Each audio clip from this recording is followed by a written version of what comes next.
السلام عليكم ورحمة الله وبركاته. إن الحمد لله نحمده ونستعينه ونستغفره ونعوذ بالله من شرور أنفسنا ومن سيئات أعمالنا. من يهده الله فلا مضل له ومن يضلل فلا هادي له. وأشهد أن لا إله إلا الله وحده لا شريك له وأشهد أن محمدًا عبده ورسوله. يا أيها الذين آمنوا اتقوا الله حق تقاته ولا تموتن إلا وأنتم مسلمون. يا أيها الناس اتقوا ربكم الذي خلقكم من نفس واحدة وخلق منها زوجها وبث منهما رجالا كثيرا ونساء.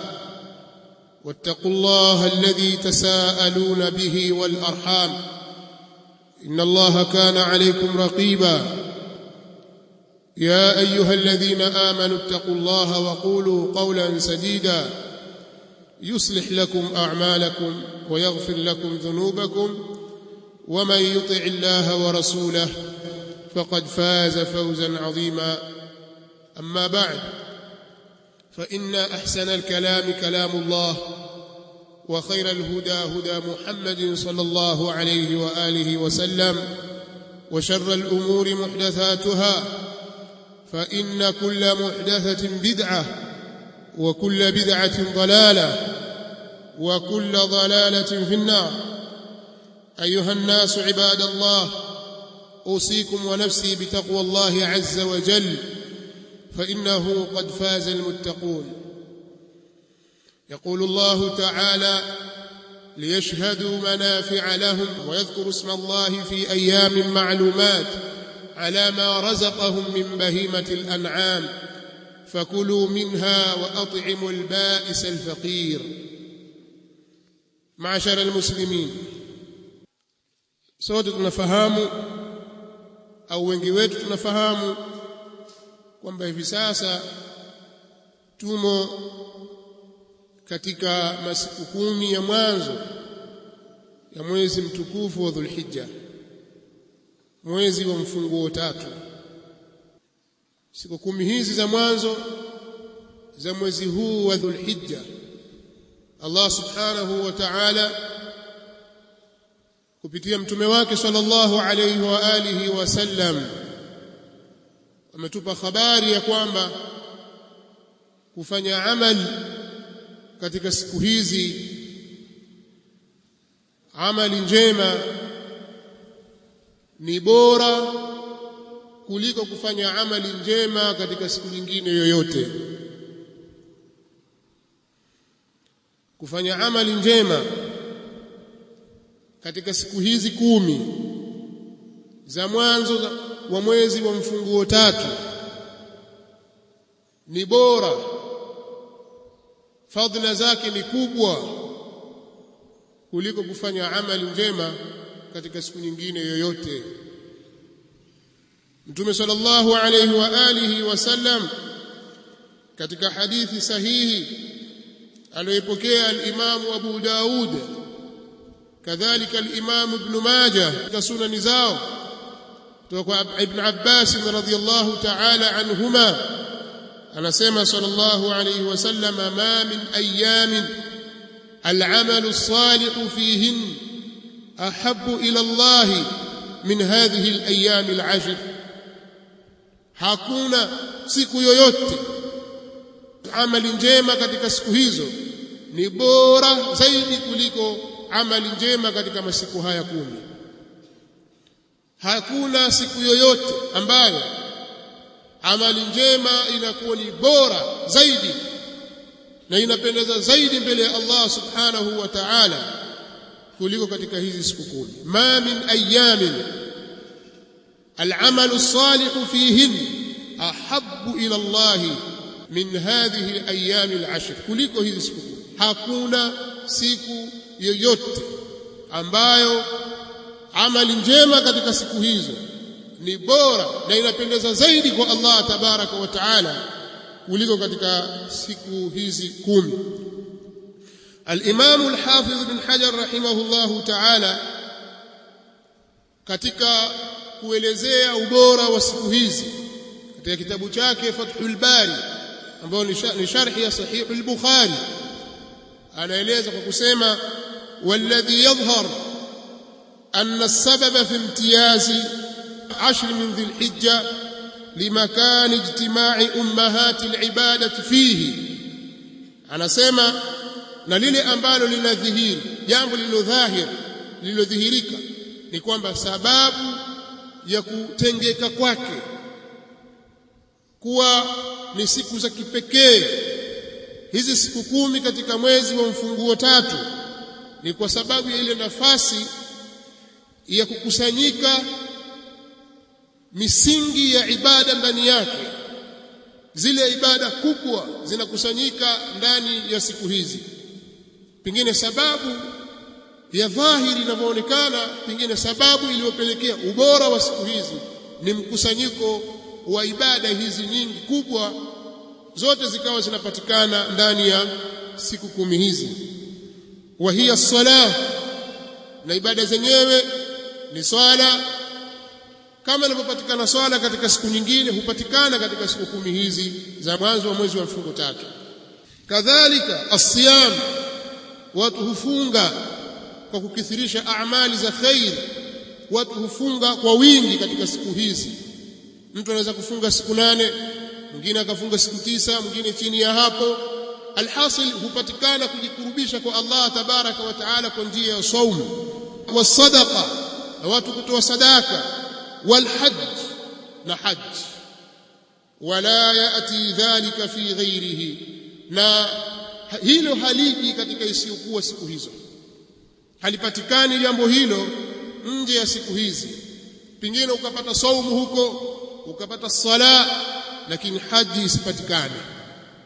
Haji inapatikana katika siku hizi kwa sababu ndani ya siku hizi ndio kuna yaumu tarwiya, ndani ya siku hizi ndio kuna yaumu arafa, wal hajju arafa, na hija ni arafa. Ndani ya siku hizi ndio hupatikana watu kwenda Muzdalifa, almabitu bi Muzdalifa.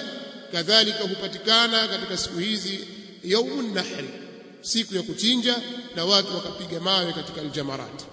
Kwa hiyo ibada ambazo zinapatikana ndani ya siku 10 hizi hazipatikani katika siku 10 nyingine wala katika sehemu nyingine katika mwaka mzima.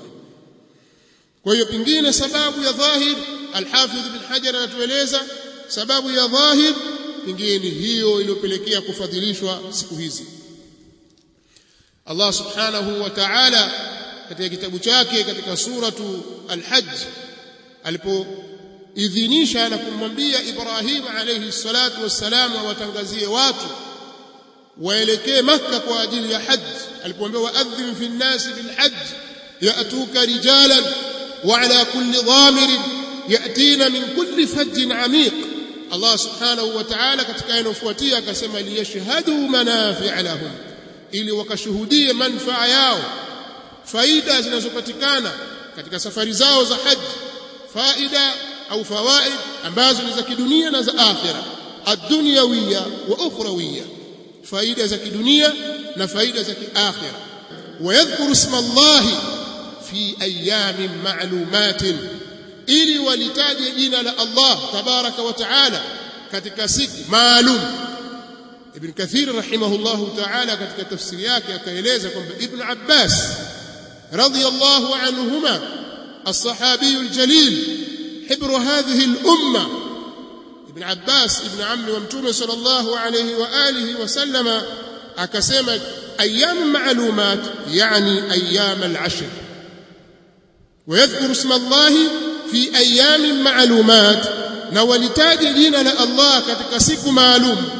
Akasema siku maalum ni zile siku 10 za mwanzo za mwezi wa Dhulhijja, yani hizi siku 10 ambazo tumo ndani yake.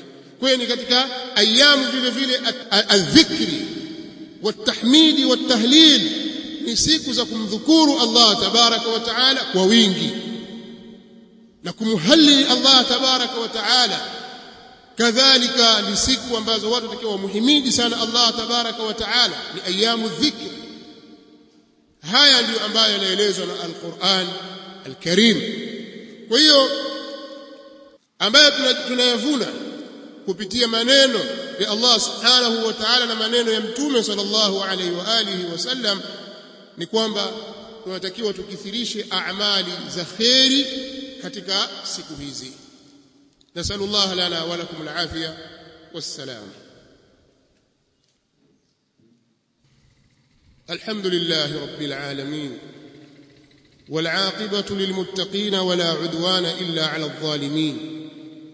والصلاة والسلام على أشرف الأنبياء والمرسلين نبينا محمد وعلى آله وصحابته أجمعين والتابعين لهم بإحسان إلى يوم الدين وسلم تسليما كثيرا. أما بعد، معشر المسلمين، tuko katika siku 10 za mwanzo za mwezi wa mfunguo 3, siku ambazo Allah subhanahu wa ta'ala amezifadhilisha, na wanawachuoni wa Kiislamu wanatuambia hakuna mgongano pale tunapozungumza au maandiko yanaposema kwamba siku hizi ni bora au kufanya amali ni bora, na huku kuna maandiko mengine yanaonyesha ya kwamba 10 la mwisho la mwezi wa Ramadhani nalo lina ubora. Alafu tuambiwa kwamba amali njema zinakuwa zinapendeza zaidi kwa Allah tabaraka wa taala katika hizi siku 10 za mwanzo wa mwezi wa mfunguo 3 kuliko katika siku nyingine. Hizo siku nyingine kuna 10 la mwisho la mwezi wa Ramadhani. Mbona kama kuna mgongano katika hili? Kuna wachuoni wanasema hakuna mgongano, na hivyo ndivyo, kwa sababu maandiko sahihi au maandiko yaliyotoka, maandiko matakatifu ya Qur'ani kadhalika na sunna za Mtume sallallahu alaihi wasallam hayagongani.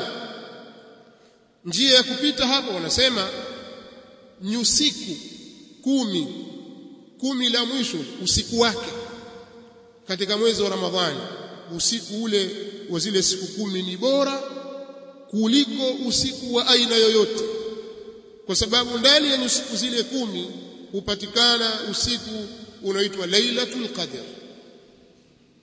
Kwa hiyo siku zile ni bora sana, kwa sababu Lailatul Qadr moja tu, kama anavyosema Allah tabaraka wa taala, Lailatul Qadr khairun min alf shahr. Lailatul Qadr ni bora kuliko miezi 1000. Ama hizi siku 10 zilizotajwa katika hadithi ya Mtume sallallahu alayhi wasallam, ma min ayamin al-amalu salihu fihin ahabbu ila Allah min hadhihi al-ayyam al-ashr, kwamba hakuna siku yoyote amali njema katika siku hizo hupendeza zaidi kwa Allah tabaraka wa taala kuliko siku hizi. Wanasema muradi wa siku hizi 10 za mwezi wa mfunguo 3 ni michana yake, kwa maana michana ya siku 10 hizi ni bora zaidi kuliko michana yote inayopatikana katika mwaka, na nyusiku zinazopatikana katika mwezi wa Ramadhani, nyusiku 10 ni bora kuliko nyusiku zote. Kwa hiyo ubora huu ni wa mchana na ubora ule ni wa usiku, kwa sababu katika siku 10 hizi za mwezi wa mfunguo 3 kunapatikana siku bora, nayo ni siku ya Arafa, nayo ina ubora wake, siku ambayo Allah subhanahu wa ta'ala ya'tiqu ibadahu minan nar, huwacha huru Allah tabaraka wa ta'ala waja wake na moto, akawakomboa, akawatoa, akawasamehe, asiwachome katika moto wa jahannam. Nasallallahu ta'ala an yaj'alana min utaqaihi. Sasa katika siku hizi kuna baadhi ya ahkam tutazitaja kwa ufupi. Ndani ya siku hizi 10 tunatakiwa tukithirishe kufanya ibada mbalimbali, hususan zile ambazo zimethibiti katika sheria, kama kufunga kwa itlaq bila kuhusisha siku moja juu ya nyingine, ila siku ya Arafa. Unaweza kusubiri ukahusisha siku hiyo kwa ajili ya kufunga, kwa sababu imekuja nas ya kuhimiza hilo. Siku nyingine unaweza ukafunga leo ukafungua kesho, au ukaamua ukafunga zote mpaka ikafika siku ya 9. Hakuna ubaya katika hilo, lakini hakuna nasi sahihi sarih iliyokuja moja kwa moja kueleza ya kwamba ni sunna kufunga siku zote 9. Hadithi iliyokuja kutoka kwa Hafsa ummul mu'minin radhiyallahu ta'ala anha, wanawachuoni wameitia maneno ndani yake. Kwa hiyo hili ni moja, kuna masala ya kufunga. Lakini pia watu wakithirisha khairi nyingine, swala za jamaa, kukithirisha kufanya adhkari. Kama wewe ulikuwa ni mvivu wa kufanya adhkari na nyiradi za baada ya swala za faradhi, fanya adhkari za asubuhi na za jioni na nyinginezo. Kithirisha adhkari katika masiku haya, takbir na tahlil na nyinginezo. Lakini pia katika mambo muhimu ya kuyazingatia katika siku hizi, tukibaki katika swala saumu, kuna saumu ya siku ya Arafa ambayo Mtume sallallahu alayhi wa alihi wasallama anasema siyamu yaumi Arafa, kuifunga siku ya Arafa, ahtasibu ala Allah an yukaffira as-sanata allati qablahu was-sanata allati ba'daha. Kuifunga siku ya Arafa ninatarajia kwa Allah tabaraka wa taala kusamehewa madhambi ya mwaka uliokuwa kabla na mwaka ulio baada. Wewe usisahau siku hii na iko mbeleni. Wewe zihesabu kwamba leo tuko tarehe ngapi, hisabu tarehe mpaka ikifika siku ya 9, hiyo itakuwa ni siku ya Arafa. Watakiwa ufunge Muislamu kama huna udhur. Kadhalika katika mambo muhimu ya kuyazingatia, andaa mnyama wako kwa ajili ya kumchinja. Andaa mapema. Waislamu wengi wamekuwa ni wazembe katika jambo la udhiya. Andaa mnyama wako na awe na sifa alizozitaja Mtume Muhammad sallallahu alaihi wa alihi wasallam. Wanyama ambao wamekusudiwa hapa ni bahimatul an'am, mifugo, nao ni ngamia, ng'ombe, kondoo na mbuzi. Aina hizi 4. Ng'ombe mweza kushirikiana watu 7, mkachanga pesa mkatafuta ng'ombe. Ngamia kadhalika mweza kushirikiana watu 7, lakini mbuzi, kondoo ni mtu mmoja mmoja. Wewe jitahidi sana, mwaka mzima huo umetumia pesa zako na umefanya mambo yako. Hebu jiwekee kwamba katika mwaka huu sasa, ikifika siku ya 10 ya mwezi wa Dhulhijja na mimi nachinja. Uwezo huo unao, lakini hujajipanga tu. Wengi katika sisi tuweza, kwa sababu tutafanya mambo mengi ambayo yaonyesha kwamba uwezo wa kufanya hivi tuko nao, na hii ni ibada, tusiiache, ni ibada kubwa. Na Mtume sallallahu alayhi wa alihi wasallam akaweka mafunzo. Sasa kitu kingine cha kuzingatia, ukiwa ushatia nia na umeazimia kwamba insha Allah mwaka huu na mimi nitafanya kichinjo, nitachinja kwa ajili ya udhiya, Mtume sallallahu alayhi wasallam anasema idha dakhalatil ashr wa arada ahadukum an yudhi fala yamassa min sha'rihi wa basharihi shay'a. حديث صحيح أخرجه الإمام مسلم رحمه الله تعالى في صحيحه. anasema Mtume sallallahu alaihi wasallam litakapoingia lile 10 la mwanzo la mwezi wa mfunguo 3, na mmoja wenu akawa amekusudia kufanya udhiya, basi asiguse nywele zake wala asiguse katika ugozi wake kitu chochote. Kwa maana kwamba umekatazwa wewe katika siku hizi, maadamu una nia ya kuchinja mnyama kwa ajili ya udhiya, usikate kucha zako. Kadhalika usinyoe nywele zako za aina yoyote. Kaa hivyo hivyo kwanza. Hata kama nywele zako zaota kwa haraka na kadha, lakini kaa hivyo hivyo, usiziguse nywele hizo, ziache. Nikisema nywele zozote tushaelewa. Kwa hiyo huruhusiwi kunyoa nywele wala hutaruhusiwa kukata kucha. Na hili wanawachuoni wanalieleza kwamba sisi tunapoingia katika masiku haya tunatakiwa tuwafikiane na tushabihiane na watu waliokuwa katika haji, watu walioko haji, hata katika viwanja vya Arafa. Na ndio maana al-Imam Ibn Rajab al-Hanbali rahimahullahu ta'ala katika Lataif al-Ma'arif, namalizia khutba kwa maneno yake, anasema wa yawmu Arafa huwa yawmu itkum minan nar, siku ya Arafa ndiyo siku ya watu kuachwa huru, kuepushwa na moto. fayatiku Allahu fihi minan nas man waqafa bi'arafa wa man lam yaqif biha min ahli al-amsar. Allah subhanahu wa ta'ala atawaacha huru, kuwaepusha na moto, atawakomboa, atawasamehe, awatoe wasiingie motoni watu waliosimama Arafa na wale ambao hawakusimama huko Arafa min ahli al-amsari min al-muslimin, katika watu wa miji mingine miongoni mwa Waislamu. Allah subhanahu wa ta'ala hutoa msamaha wake kwa wale walioko Arafa kadhalika walioko nje ya Arafa.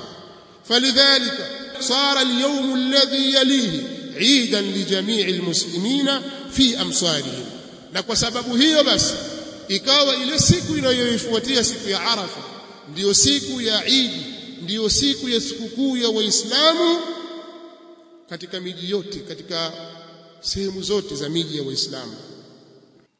Kisha akasema man shahida minhum almawsima wa man lam yashhad, wale waliohudhuria msimu wa hija na wale ambao hawakuhudhuria wote wanaingizwa katika hilo, maadamu na wewe utaenda na ile mfumo wao na utaratibu wao ukaafikiana nao katika hilo, nyote mtaingia katika hilo. Lishtirakihim fil itqi wal maghfirati yawm Arafa, kwa sababu ya kushirikiana kwao katika kuachwa huru na katika kusamehewa ile siku ya Arafa. Na Mtume sallallahu alayhi wa alihi wasallam katika siku hii alikuwa akikithirisha kuomba dua katika mambo mazuri, mambo yote mema ya akhira na mambo ya duniani, khairi za dunia na khairi za akhira. Lakini alikuwa akikithirisha sana kusema lihifadhi hili, kwa sababu pengine hatutapata Ijumaa nyingine ukiacha hii. Hifadhi maneno haya. Mtume sallallahu alayhi wasallam alikuwa akikithirisha kusema la ilaha illa Allah wahdahu la sharika lahu lahul mulku wa lahul hamdu wa huwa ala kulli shay'in qadir. لا إله إلا الله وحده لا شريك له له الملك وله الحمد وهو على كل شيء قدير. katika hadithi sahihi Mtume صلى الله عليه وسلم anasema khairu du'a du'a yawm Arafa, dua iliyo bora kabisa, maombi yaliyo bora kabisa ni maombi ya siku ya Arafa, yani maombi utakayoomba katika siku ya Arafa. Wa khairu ma qultu ana wan nabiyuna min qabli, na maneno bora kabisa niliyowahi kuyasema mimi na walioyasema mitume waliokuwa kabla yangu, maneno bora kabisa ni la ilaha illa Allah wahdahu la sharika lahu lahul mulku wa lahul hamdu wa huwa ala kulli shay'in qadir. Hapana mwenye kuabudiwa kwa haki isipokuwa Allah peke yake, illa Allah wahdahu, hali ya kuwa yuko peke yake, la sharika lahu, hana mshirika, lahul mulku, ni wake yeye tu ufalme, walahul hamdu, na ni zake yeye tu Allah subhanahu wa ta'ala sifa njema zote, wa huwa ala kulli shay'in qadir, na yeye Allah juu ya kila kitu ni mwenye kuweza. Ukiyazungumza maneno haya siku ya Arafa, bali na siku nyingine, lakini katika siku hii ya Arafa, ikifika siku ya Arafa ukiyasema maneno haya, basi umezungumza neno kubwa bora lenye thamani.